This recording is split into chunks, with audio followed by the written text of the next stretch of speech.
السلام علیکم ورحمۃ اللہ وبرکاتہ نحمده ونصلی علی رسولہ الکریم رب اشرح لی صدری ویسر لی امری واحلل عقدۃ من لسانی یفقهوا قولی رب زدنا علما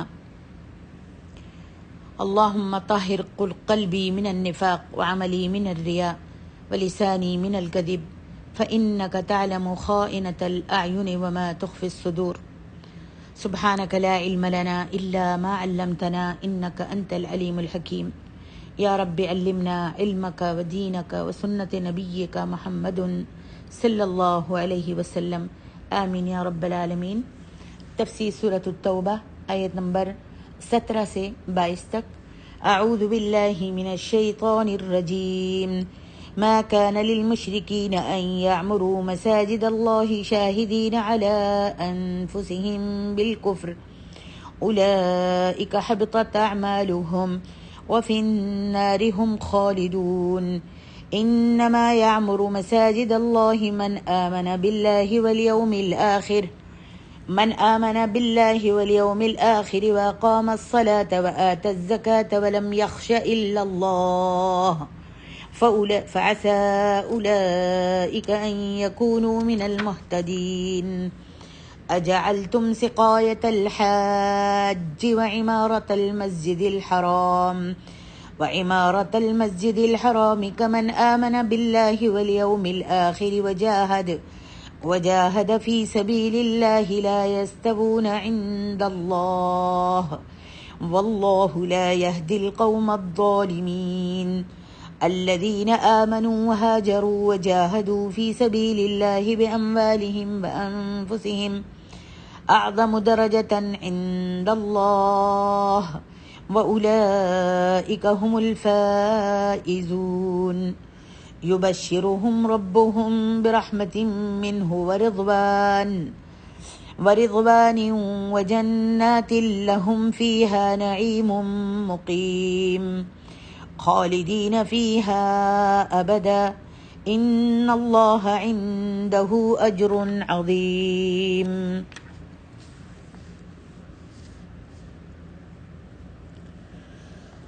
مشرکین، اللہ سبحانہ و تعالیٰ فرماتے ہیں مشرکین اس لائق نہیں ہیں کہ وہ اللہ کی مسجدیں آباد کریں جبکہ وہ اپنے آپ پر کفر کی گواہی دے رہے ہوں۔ انہی لوگوں کے سب اعمال جو ہیں وہ برباد ہو گئے اور وہ ہمیشہ ہمیشہ دوزخ میں رہیں گے۔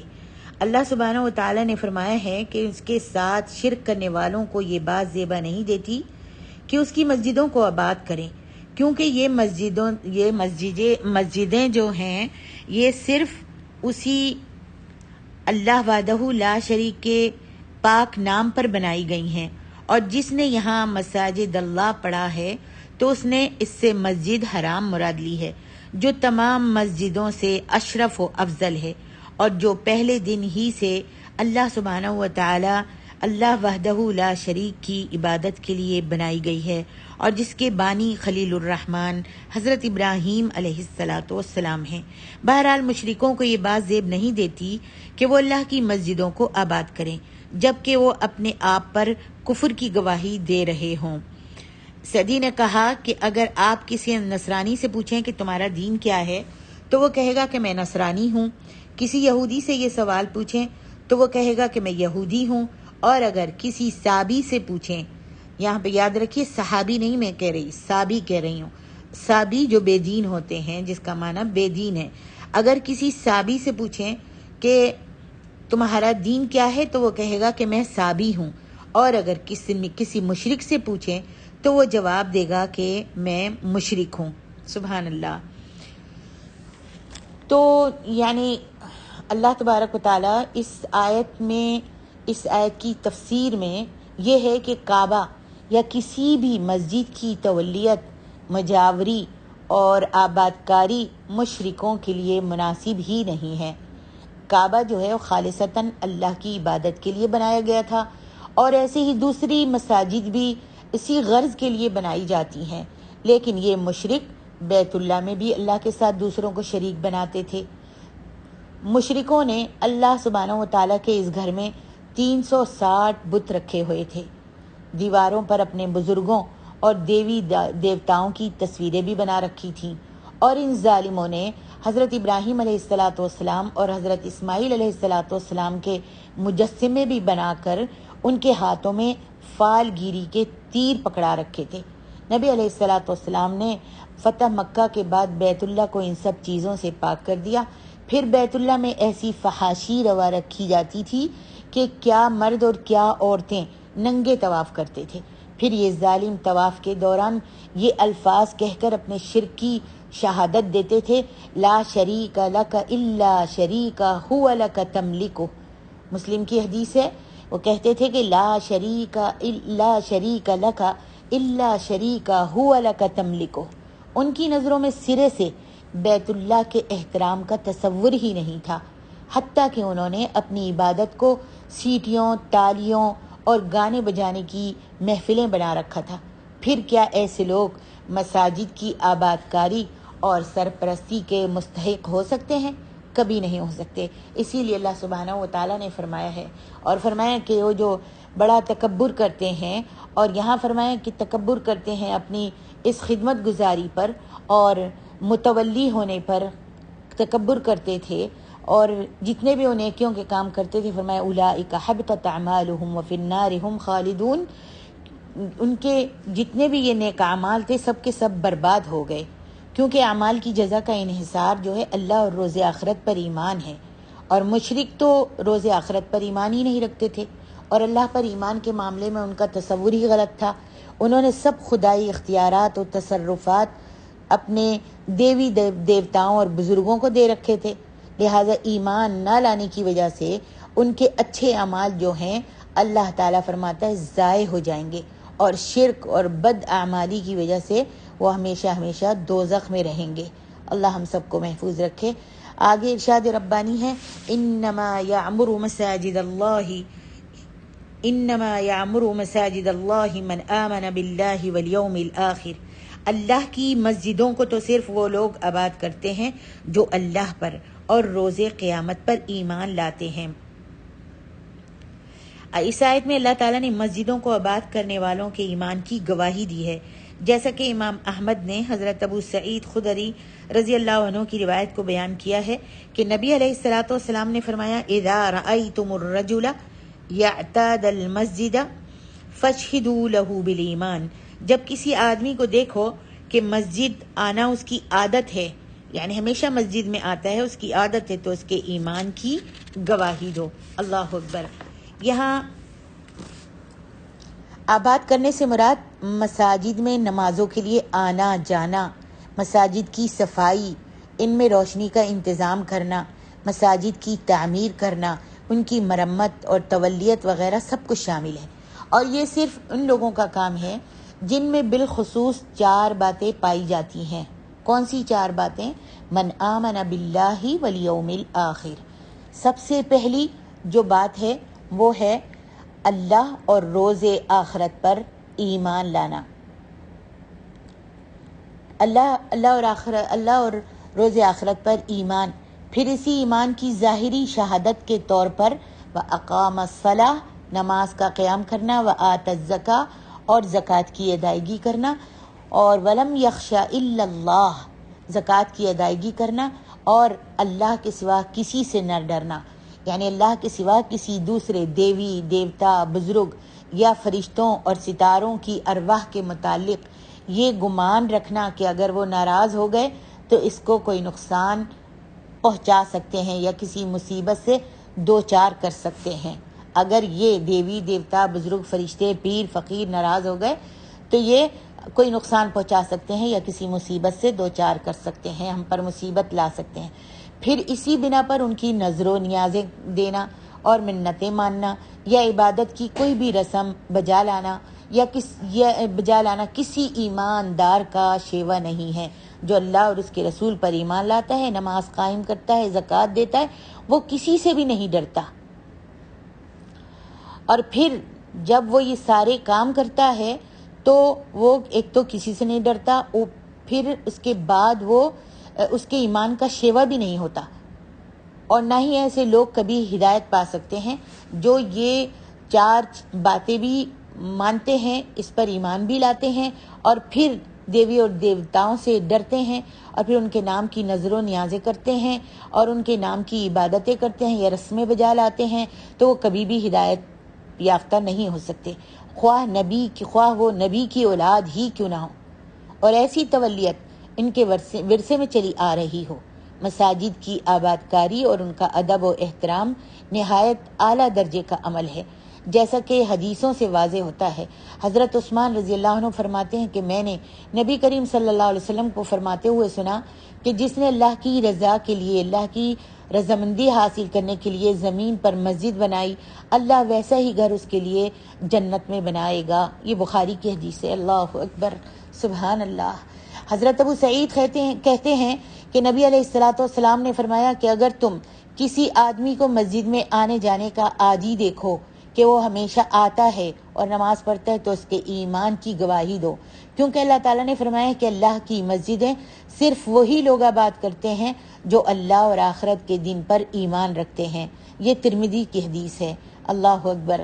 اور بخاری کی ایک اور حدیث، حضرت ابو ہریرہ رضی اللہ عنہ کہتے ہیں کہ نبی علیہ الصلوۃ والسلام نے فرمایا 7 آدمیوں کو اللہ تعالیٰ اس دن اپنے سائے میں رکھے گا جس دن اس کے سوا اور کوئی سایہ نہیں ہوگا۔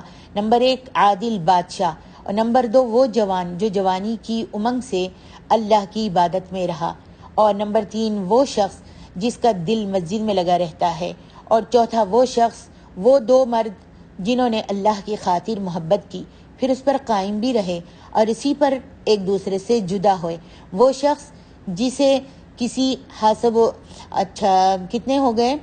4 ہو گئے، اور 5واں وہ شخص جسے کسی حسب و جمال، خوبصورت حسب و نسب والی خوبصورت عورت نے بدی کے لیے، برائی کے لیے بلایا، مگر اس نے ڈر کر کہا کہ میں اللہ سے ڈرتا ہوں۔ اس نے فوراً جواب دیا کہ میں اللہ سے ڈرتا ہوں۔ اللہ اکبر۔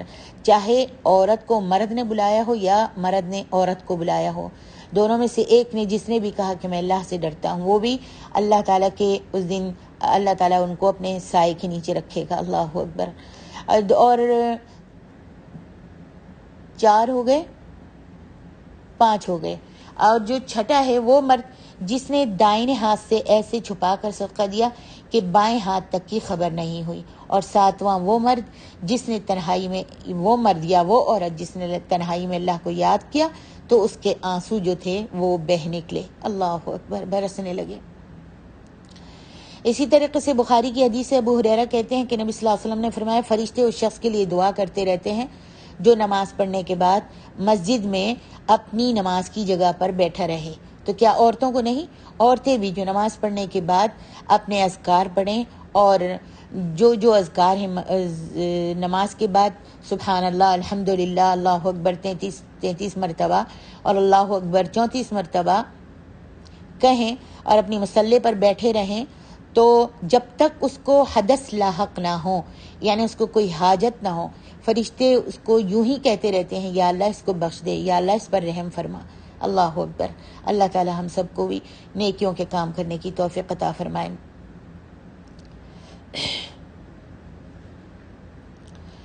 سعید بن یزید کہتے ہیں، یہ حدیث بھی بخاری کی ہے، سعید بن یزید کہتے ہیں کہ میں مسجد نبوی میں کھڑا تھا، اتنے میں ایک شخص نے مجھ پر کنکر پھینکا، کیا دیکھتا ہوں عمر ابن خطاب ہیں، مجھے کہنے لگے جاؤ ان 2 آدمیوں کو بلا کر لے کر آؤ۔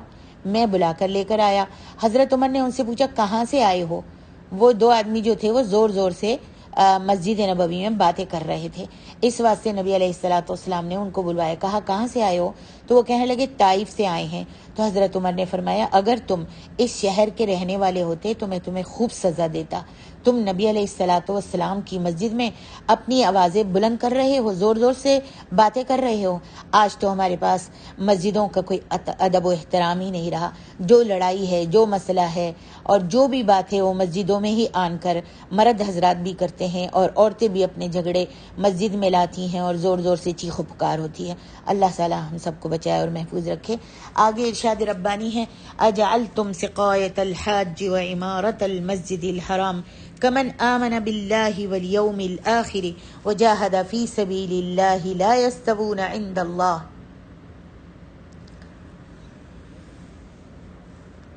کیا تم نے حاجیوں کو پانی پلانا اور مسجد حرام کو آباد کرنا اس شخص کے اعمال کے برابر قرار دے رکھا ہے جو اللہ اور یوم آخرت پر ایمان لایا اور اس نے اللہ کی راہ میں جہاد بھی کیا۔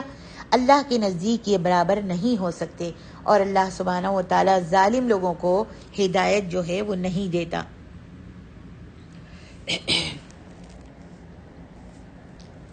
جہاد، اس آیت کی شان نزول سے متعلق کافی حدیثیں ہیں، لیکن تفسیر ابن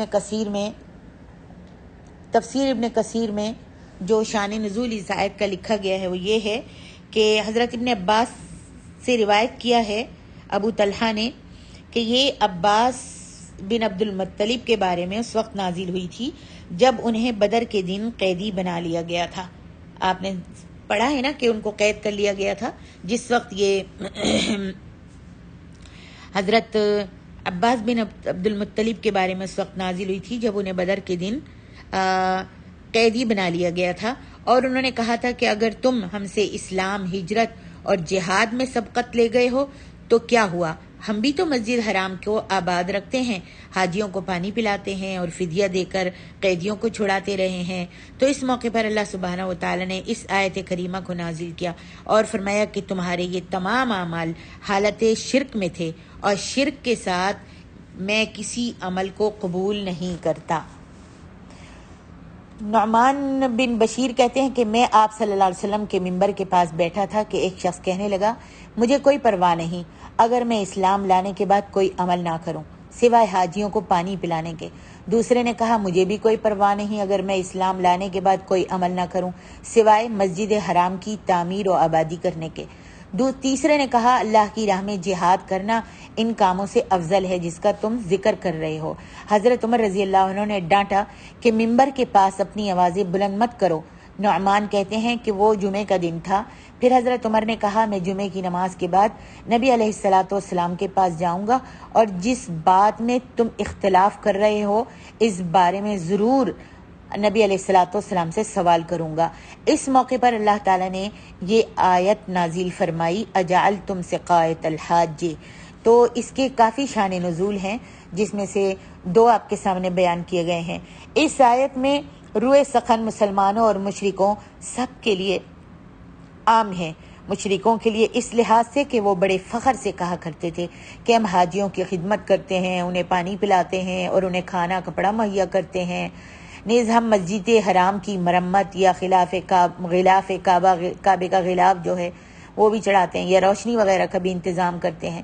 اگر مسلمان اپنے جہاد و ہجرت کو افضل اعمال سمجھتے ہیں تو ہمارے پاس بھی تو عبادت کا یہ ذخیرہ، یہ خزانہ موجود ہے۔ انہیں تو یہ جواب دیا گیا کہ جب تمہارا آخرت اور اللہ پر ایمان ہی نہیں ہے تو تمہارے یہ سب اعمال جو ہیں وہ رائیگاں جائیں گے، ضائع ہو جائیں گے۔ اور اگر اس آیت کا روئے سخن مسلمانوں کی طرف سمجھا جائے تو اس سے مراد ان کے اعمال کا باہمی موازنہ نہیں ہوگا، یعنی صرف اللہ اور آخرت پر ایمان لانے والے مسلمان اللہ کے نزدیک ان مسلمانوں کے برابر نہیں ہو سکتے جو ایمان بھی لائے اور جہاد بھی کیا۔ اللہ اکبر۔ آگے ارشاد ربانی ہے، الذین آمنوا وہاجروا وجاہدوا فی سبیل اللہ باموالہم وانفسہم اعظم درجۃ عند اللہ۔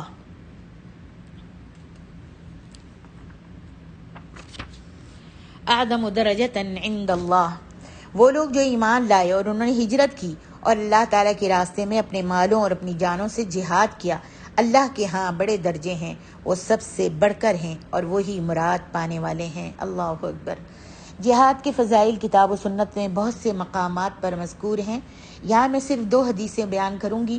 حضرت ابو ہریرہ رضی اللہ عنہ کہتے ہیں کہ ایک آدمی نبی علیہ السلام کے پاس آیا اور کہنے لگا، مجھے ایسے عمل بتائیے جو جہاد کے ہم پلہ ہو۔ آپ نے پتہ ہے کیا جواب دیا؟ آپ نے فرمایا، میں ایسا کوئی بھی عمل نہیں پاتا، یعنی جہاد کی کتنی فضیلت ہے۔ یہ بخاری کی حدیث ہے۔ اللہ اکبر۔ اور دوسری حدیث مسلم کی ہے، ابو سعید خدری کہتے ہیں کہ آپ صلی اللہ علیہ وسلم سے سوال کیا گیا کہ اللہ کے رسول، لوگوں میں سب سے افضل کون ہے؟ فرمایا، مومن جو اللہ کی راہ میں اپنی جان اور اپنے مال سے جہاد کرتا ہے۔ یہ بخاری اور مسلم کی یہ بھی حدیث بخاری اور مسلم کی ہے۔ تو سبحان اللہ، سب سے افضل چیز جو ہے وہ جہاد ہے، اور جو جہاد بھی وہ جو اپنی جان اور اپنے مال سے کیا گیا ہو۔ آگے ارشاد ربانی ہے، یبشرہم ربہم برحمت منہ ورضوان وجنات لہم فیہا نعیم مقیم خالدین فیہا ابدا ان اللہ عندہ اجر عظیم۔ یہاں پر اللہ سبحانہ و تعالیٰ نے فرمایا ہے کہ ان کا پروردگار انہیں اپنی رحمت اور رضامندی کی خوشخبری دیتا ہے، اور ان کے لیے ایسے باغات ہیں جن کی نعمتیں دائمی ہیں، وہ ان میں ہمیشہ رہیں گے۔ اللہ اکبر، ہمیشہ ہمیشہ رہیں گے۔ بلا شبہ اللہ کے پاس ان کے لیے بہت بڑا اجر ہے۔ اللہ ہم سب کو اپنے اجر سے محروم نہ کرنا۔ پہلی آیت میں 3 چیزوں کا ذکر تھا، الذین آمنوا وہاجروا وجاہدوا میں 3 چیزوں کا ذکر تھا، ایمان اور جہاد اور ہجرت۔ ان 3 اعمال کے بدلے 3 طرح کی بشارت دی گئی۔ یہ 3 جو اعمال ہیں ان کے بدلے میں اللہ تعالیٰ نے آگے 2 آیتوں میں 3 طرح کی بشارت دی۔ رحمت، یبشرہم ربہم رحمت من، رحمت یعنی اللہ کی رضا، اور ہمیشہ کے لیے جنت میں قیام۔ اللہ اکبر۔ بعض علماء نے ان اعمال اور ان کے اجر میں یہ نسبت قائم کی ہے کہ اللہ کی رحمت تو ایمان کی وجہ سے ہوگی، کیونکہ آخرت میں اللہ کی رحمت اور مہربانی صرف اس شخص پر ہوگی جو ایمان لایا ہو، اور رضوان یا اللہ کی رضامندی جہاد کے بدلے میں ہوگی، کیونکہ جس طرح سب اعمال سے افضل اللہ کی راہ میں اپنی جان اور مال کی قربانی پیش کرنا ہے، اسی طرح جنت کی سب نعمتوں سے بڑی نعمت اللہ سبحانہ و تعالیٰ کی رضامندی ہے، جیسا کہ کئی حدیثوں میں اللہ کے رسول صلی اللہ علیہ وسلم نے فرمایا ہے اور صحیح حدیثوں سے ثابت ہے۔ اور ہجرت کے بدلے میں انہیں جنت میں ہمیشہ کا قیام نصیب ہوگا۔ ہجرت کے بدلے میں انہیں جنت میں ہمیشہ کا قیام نصیب ہوگا۔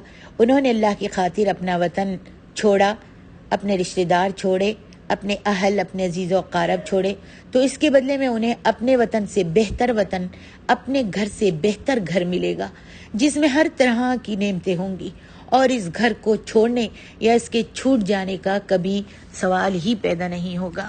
یا رب یا حی یا قیوم، ہم سب کو بھی جنت الفردوس میں اعلیٰ مقام عطا فرما دینا اور جنت کا وارث بنا دینا یا رب العالمین۔